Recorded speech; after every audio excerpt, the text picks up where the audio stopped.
A Bíblia diz no livro de João, no capítulo 19, nos versículos de 1 a 42. Por isso, Pilatos tomou Jesus e mandou açoitá-lo. Os soldados teceram uma coroa de espinhos e a puseram na cabeça de Jesus. Também o vestiram com um manto de púrpura. Chegavam-se a ele e diziam: Salve, Rei dos Judeus! E davam-lhe bofetadas.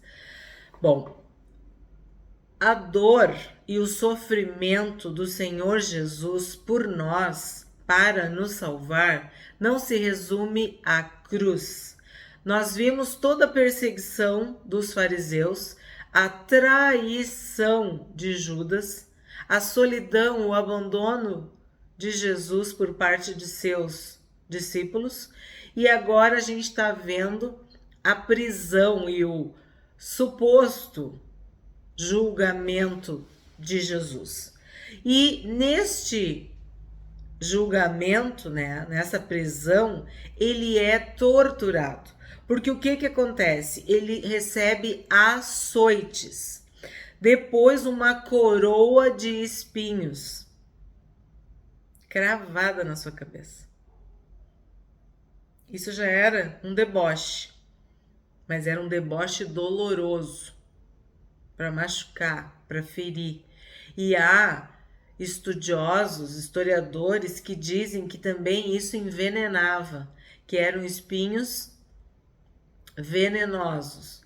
E nós até temos, não sei vocês, qual é a região de vocês do Brasil, mas aqui no Rio Grande do Sul nós temos uma planta que é chamada, conhecida como coroa de Cristo, e é de espinhos, e ela tem um líquido que se chama lacticente, quer dizer, um líquido branco que queima, que envenena, que arde, que tem uma reação alérgica. Não estou dizendo que era exatamente essa planta, mas era algo semelhante. Então, além da vergonha, do deboche, da zombaria, da humilhação que Jesus estava sofrendo, ele sofreu dor e provavelmente algum tipo de reação alérgica ou veneno a essa planta, tá? E aí tu pensa, por que tecer uma coroa de espinhos? Porque a acusação de Jesus é que ele era o rei dos judeus. Então, um rei, para ser rei, tem que ter uma coroa. Então, tu entende que esse deboche doloroso era porque ele era o rei dos judeus. E aqui fala também de bofetadas. Eu lembro, há muitos anos atrás, um filme sobre a paixão de Cristo que trouxe uma realidade muito chocante para todos nós. E eu lembro, eu e o Alexandre fomos assistir e era muito tarde. Eles tiveram que colocar muitas sessões. Foi um sucesso no mundo inteiro. E vocês sabem de que filme que eu tô falando. Mas a crueza, vamos dizer assim, das imagens nos deixavam chocados, aterrados, apavorados. E eu lembro do meu sofrimento e de chegar em casa tarde da noite, depois daquela sessão que já era bem tarde, e correr para a Bíblia, nos evangelhos, e ficar procurando. E aí eu vi quão fidedigno era o filme ao texto bíblico. Porque sim, Jesus recebeu bofetadas, ele recebeu cuspidas, ele recebeu açoites. Enfim, a pesquisa bíblica foi muito profunda, muito séria, muito fidedigna. Então, não tem como. Toda vez que eu leio e que a gente agora que está estudando juntos aqui no YouTube, eu me lembro disso. Porque às vezes a gente pensa, ah, tá, Jesus morreu na cruz, ponto. Não, gente, o sofrimento do Senhor Jesus foi antes, durante e depois. Ele sofreu muito, mais do que todos, porque além desse sofrimento físico, vamos dizer que era o castigo do crime, né? Ele carregava os nossos pecados. E só os meus pecados sobre Jesus já era suficiente. Agora tu imagina os pecados de cada uma das pessoas. Então, eu tenho 53 anos. Não, eu tenho 54 anos. Eu tenho 54 anos. Não tem um dia que eu não peque.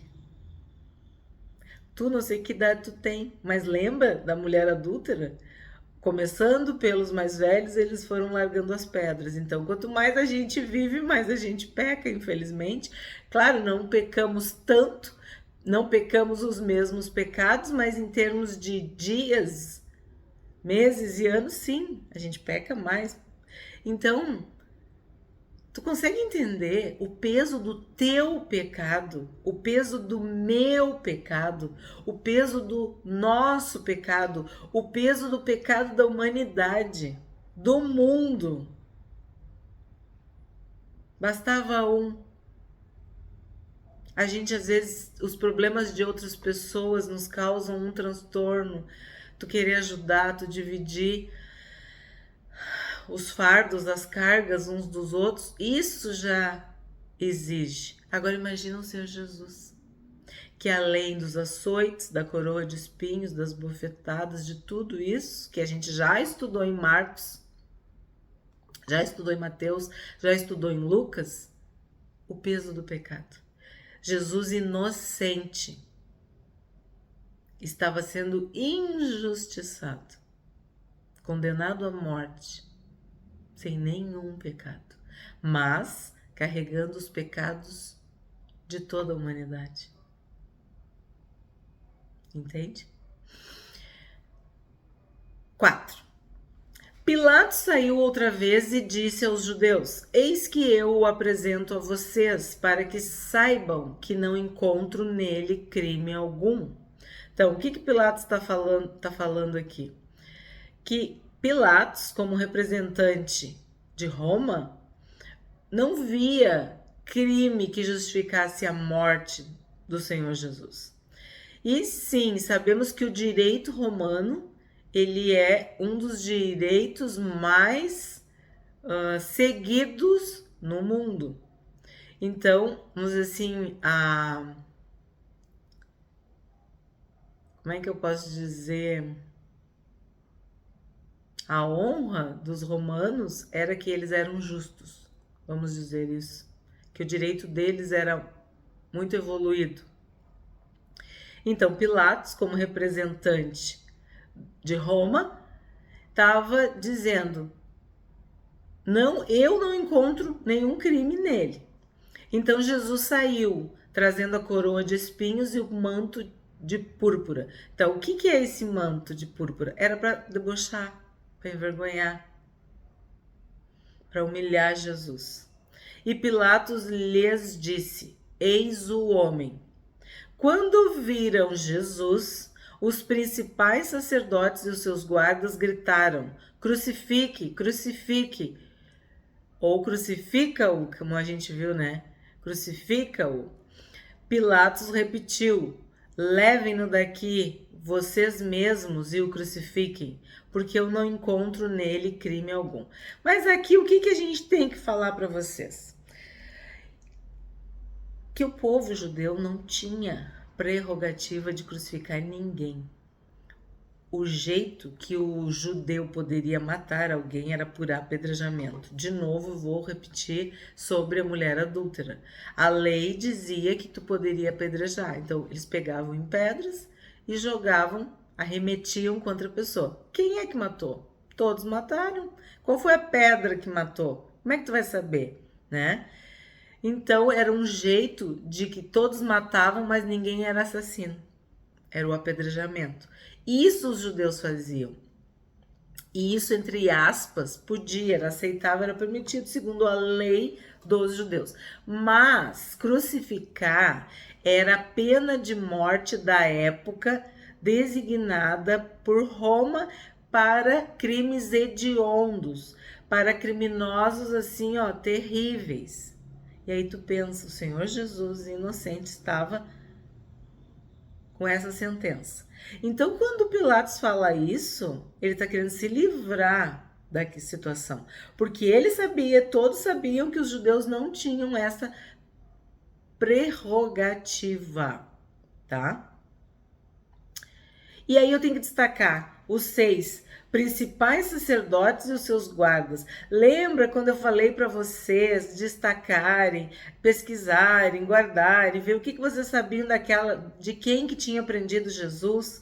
Porque dependendo da Bíblia falava, né, de capitães, de guardas, da polícia do templo, lembra? Pois bem, aqui tem uma resposta, ou pelo menos indica que os principais sacerdotes e os seus guardas gritavam. Então a gente entende ou supõe que esses guardas dos sacerdotes do templo foram os que prenderam Jesus, tá? Se tu não sabe do que eu tô falando, são os vídeos anteriores que a gente comentou sobre isso, mas do mesmo capítulo, que é da crucificação, da prisão de Jesus, do julgamento, dessa parte aí final. 7. Os judeus responderam: temos uma lei, e segundo essa lei ele deve morrer, porque se fez filho de Deus. Então, aí tu vai dizer assim, essa lei, a lei de Moisés. Gente, eu já falei para vocês, muitas coisas foram acrescentadas à lei, né? A Torá, aos 10 mandamentos. Então, aqui eles estão dizendo que o crime do Senhor Jesus foi ter dito que era filho de Deus. Então, ele se fez. Vamos destacar esse se fez. Hoje a gente, quando uma pessoa muito orgulhosa, a gente diz que ela se acha. E quando ela não quer fazer nada, tá se fazendo, né? E aí, olha que interessante. Aqui eles estão dizendo, ele se fez filho de Deus. Às vezes eu fico pensando, quanta coisa que tem na Bíblia que daqui a pouco as pessoas estão falando, né? Então, quer dizer que o crime de Jesus é que ele tinha se feito filho de Deus. Ele tinha dito que ele era. E ele tinha que morrer por isso, tá? 8. Pilatos, ouvindo tal declaração, ficou ainda mais atemorizado. E entrando outra vez no pretório, perguntou a Jesus: de onde você é? Mas Jesus não lhe deu resposta. Então, Jesus não queria se defender. Quem é inocente não precisa se defender, né? Não precisa se justificar. E ele veio para esta hora. Foi exatamente para essa hora que eu vim. Então ele não ia se escapar dessa hora. Quando ele estava no Getsemane, ele orou: Senhor, se tiver um jeito, ou se não tiver um jeito, lembra que a gente viu em Lucas? Então, agora deu, já está pronto. É isso, eu vou enfrentar a cruz. E aí Pilatos estava querendo saber, conversa, né, enrolando, fazendo o seu show ali, né? Jesus não fala nada. E isso também, que ele como ovelha muda diante dos seus tosqueadores. Então, Jesus não deu resposta para Pilatos. Aí o que aconteceu? Então Pilatos o advertiu: você não me responde? Não sabe que tenho autoridade tanto para soltar você como para crucificá-lo? Então, Pilatos falou: eu tenho autoridade, eu tenho poder, eu posso. Tu não sabe, né? Tu não sabe com quem tu tá falando? Aí Jesus respondeu: o Senhor não teria nenhuma autoridade sobre mim se de cima não lhe fosse dada. Por isso, quem me entregou ao Senhor tem maior pecado. Então, Jesus está deixando bem claro que é do céu que vem a autoridade. Estudamos exaustivamente os livros proféticos e as profecias e vimos que os inimigos eram usados como ferramentas e instrumentos de Deus, da vontade de Deus, da soberania de Deus. Muitas vezes o povo pecava e o juízo, o julgamento, a punição, a sentença vinha através dos inimigos. Então Pilatos aqui, ele está sendo simplesmente usado, está sendo uma ferramenta, um instrumento para que o desígnio de Deus, né, se cumpra na vida do Senhor Jesus, para que nós, através da morte de Jesus, fôssemos salvos. Mas Jesus disse, o Filho do Homem vai, mas ai daqueles pelos quais, pelas mãos dos quais o Filho do Homem está indo. Lembra disso? Então, tu participar disso de uma forma objetiva, ativa, vai sobrar para ti.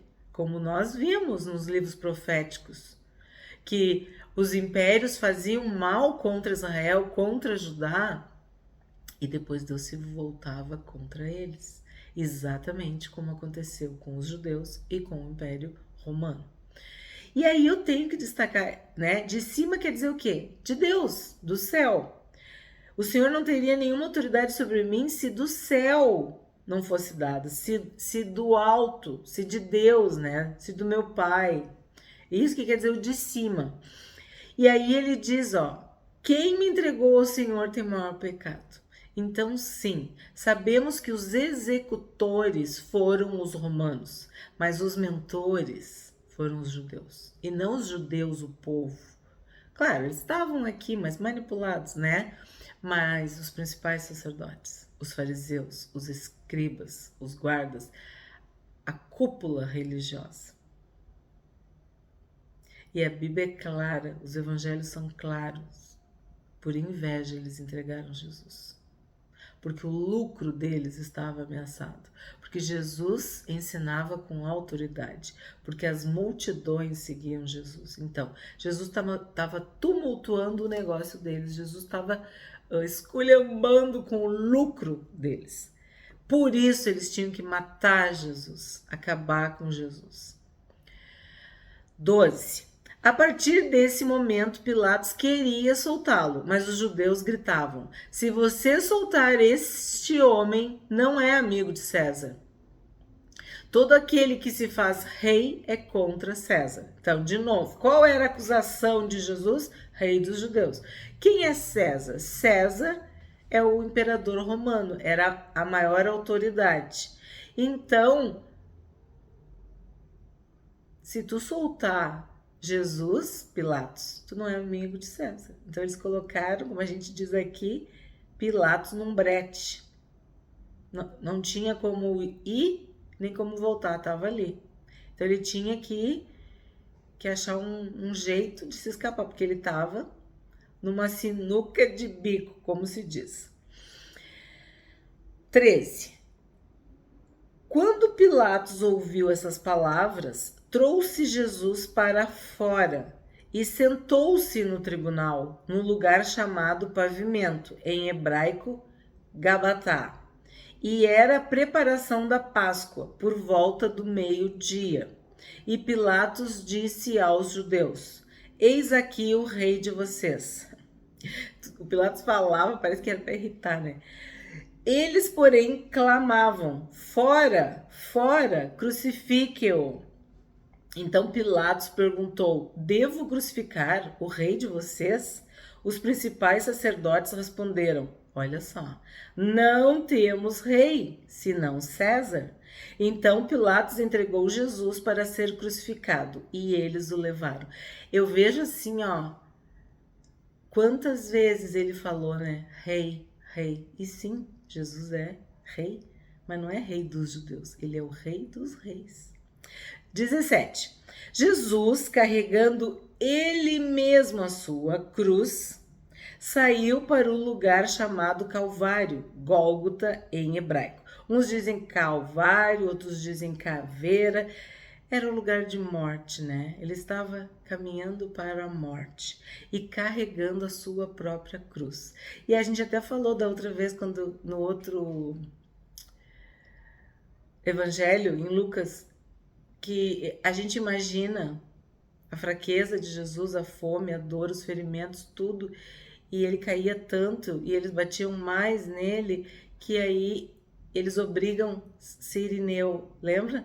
Para carregar a cruz. Mas aqui em João está dizendo que Jesus carregando ele mesmo a sua cruz. Então, acredita-se que no determinado momento Jesus já estava exausto e aí Simão Cirineu carrega a cruz de Jesus. 18. Ali o crucificaram e com ele outros dois, um de cada lado e Jesus no meio. Isso aqui é para cumprir mais uma profecia. Pilatos escreveu que ele seria contado entre os malfeitores. Pilatos escreveu também um título e o colocou no alto da cruz. E o que estava escrito era: Jesus Nazareno, Rei dos Judeus. Não sei como é que está na tua Bíblia. Na minha está tudo com letra maiúscula. Muitos judeus leram este título porque o lugar em que Jesus havia sido crucificado era perto da cidade e estava escrito em hebraico, latim e grego. Todo mundo que passasse poderia ver e ler. Não importava a língua, a tribo, o povo, a nacionalidade, porque ele escreveu em 3 línguas. Os principais sacerdotes dos judeus disseram a Pilatos: não escreva Rei dos Judeus, e sim, ele disse, sou o Rei dos Judeus. Então, quer dizer, eles não aceitavam, mas parece assim que era exatamente o que Pilatos queria.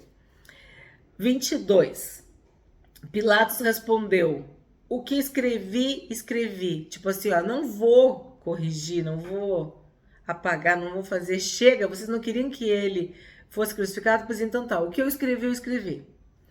23. Os soldados, pois, quando crucificaram Jesus, pegaram as roupas dele e dividiram em 4 partes, uma parte para cada soldado, e pegaram também a túnica. A túnica, porém, era sem costura, toda tecida de alto a baixo. Por isso, os soldados disseram uns aos outros: não a rasguemos, mas vamos tirar a sorte para ver quem ficará com ela. Isso aconteceu para que se cumprisse a escritura que diz: repartiram entre si as minhas roupas e sobre a minha túnica lançaram sortes. E foi isso que os soldados fizeram. Então aqui, mais uma profecia se cumpre. E aqui está citado entre aspas. Por quê? Porque eu tenho dito para vocês, em Mateus, Marcos, Lucas e agora João, de que muitas dessas profecias estão em Isaías, em Jeremias e em outros textos proféticos, mas existem em Salmos, Davi. E essa aqui especificamente é do Salmo 22. E eu te aconselho, pausa o vídeo e lê o Salmo 22. Tu vai ver, é chocante como o Espírito Santo revelou para Davi, séculos e séculos antes, exatamente o que aconteceu com o Senhor Jesus. Detalhes específicos. Por isso que eu digo, ó, eles conheciam a Bíblia e eles não creram, porque eles estavam cegos, surdos pela religião, né? 25. E junto à cruz estavam a mãe de Jesus, a irmã dela, Maria, mulher de Clopas e Maria Madalena. Vendo Jesus a sua mãe e junto dela o discípulo amado. Quem é o discípulo amado? João, o escritor deste evangelho. Disse: mulher, eis aí o teu filho. Depois disse ao discípulo: eis aí a sua mãe. Desde Dessa hora em diante, o discípulo a tomou para casa. Eu fico pensando sobre isso e acho maravilhoso. João foi o último a morrer, o único que não foi martirizado. Jesus disse que ele era o discípulo amado, era o discípulo a quem Jesus amava. E ele amparou a mãe do Senhor Jesus. Ele amparou Maria, que certamente já era viúva. E aí, tu não pensa? Quem honra seus pais, olha a bênção que tem. E ele honrou a mãe do Senhor Jesus. 28.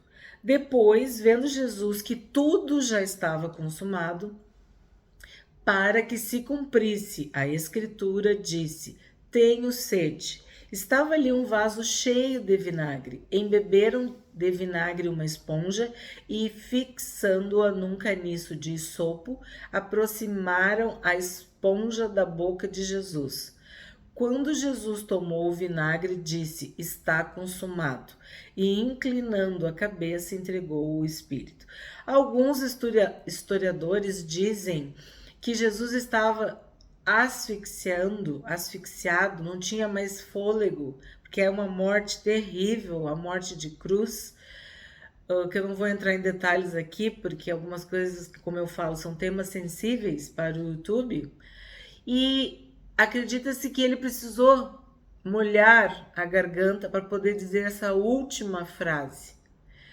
E é verdade, né? A gente começa a falar, vocês sabem, eu tenho que estar sempre com ele, porque anos e anos eu trabalhei com a minha voz, de manhã, de tarde, de noite. Então, já é uma voz mais cansada, mais exigida. Foram 32 anos. Então, quando eu tô aqui lendo, falando, às vezes eu gravo 1, 2 vídeos, eu sinto que eu não consigo falar e eu tenho que engolir. E aí eu fico pensando a dor e o sofrimento do Senhor Jesus. E ele falava, ele conseguia falar. Inclusive tem estudos sobre as 7 frases do Senhor Jesus na cruz. Todas são muito importantes, muito simbólicas, muito profundas. E a última frase é essa: está consumado. Então, acredita-se que para poder falar isso, ele bebeu esse vinagre, que não é aquele outro do outro vídeo, do outro capítulo, que tinha anestesia, que tinha a mirra, que era vinho com mirra. Não, esse seria como um vinho azedo, um vinho fermentado, tá? Para que ele pudesse molhar a garganta e falar. E aí, quando Jesus tomou o vinagre, disse: está consumado. Porque isso também, que iam dar isso para Jesus, quer dizer, Jesus estava com sede e não deram água para Jesus. A água da vida, a água viva. E inclinando a cabeça, entregou o espírito. Então, aqui Jesus morre. E o que quer dizer esse está consumado? Aqui a gente fala feito, acabou. No caso que Jesus estava dizendo, está tudo pronto. Tudo foi cumprido, eu obedeci, eu fiz tudo, eu cumpri todas as profecias, toda a escritura, estava consumado para que se cumprisse toda a escritura. Tudo que estava escrito a respeito de Jesus, ele cumpriu, está concluído. 31. Então, para que os corpos não ficassem na cruz durante o sábado, visto que era o dia da preparação e era grande o dia daquele sábado, os judeus pediram a Pilatos que fossem quebradas as pernas dos crucificados e fossem tirados das cruzes. Os soldados quebraram as pernas dos homens que tinham sido crucificados com Jesus, primeiro de um, depois do outro. Quando, porém, chegaram a Jesus, vendo que já estava morto, não lhe quebraram as pernas. Mas um dos soldados lhe abriu o lado com uma lança, e logo saiu sangue e água. Aquele que viu isso dá testemunho, e o testemunho dele é verdadeiro. E ele sabe que diz a verdade, para que também vocês creiam. E isso aconteceu para que se cumprisse a escritura: nenhum dos seus ossos será quebrado. E outra vez diz a escritura: olharão para aquele a quem transpassaram. Então é incrível como tudo se cumpre, né? Como aconteceu tudo que estava predito, profetizado a respeito do Senhor Jesus. E sim, nenhum dos seus ossos será quebrado, porque a palavra diz que o justo não terá nenhum dos seus ossos quebrados. 38. Depois disso, José de Arimateia, que era discípulo de Jesus, ainda que em segredo, porque tinha medo dos judeus, pediu a Pilatos permissão para tirar o corpo de Jesus. E Pilatos deu permissão. Então José de Arimateia foi e retirou o corpo de Jesus. Já temos vídeo no canal sobre José de Arimateia. Ele era um homem rico, membro do Sinédrio, que havia se convertido, mas tinha muita coisa a perder. Então ele diz, olha, ele tinha medo dos judeus, porque havia represálias, né, retaliações se tu te convertia. E hoje em dia também, né, dependendo da tua posição, dependendo da tua nacionalidade, da nação, da cultura, do mundo cultural, social que tu vive, ser cristão é quase uma sentença de morte. 39. E Nicodemos, aquele que anteriormente tinha ido falar com Jesus à noite, também tem vídeo no canal, também foi, levando cerca de 35 quilos de um composto de mirra e aloés. Tomaram, pois, o corpo de Jesus e o envolveram em lençóis com os óleos aromáticos, como é costume entre os judeus na preparação para o sepultamento. Eu vejo a honra de José de Arimateia e de Nicodemos, homens poderosos, homens influentes, homens cultos e homens ricos, que talvez não puderam fazer o que queriam, o que podiam durante a vida, mas nos 47 do segundo tempo fizeram na hora da morte. Tem gente que diz, isso não vale. A Bíblia está mostrando que vale. Olha só, porque também precisava se cumprir as profecias a respeito da morte e do sepultamento de Jesus. E uma das profecias era justamente essa, que Jesus ele ia ser contado com criminosos malfeitores, mas na morte ele seria como um rico. Com o rico na sua morte, o túmulo de Jesus seria de alguém rico, honrado, importante. O seu corpo não ia ser jogado na vala, como a maioria dos criminosos, né? E eu penso sobre isso.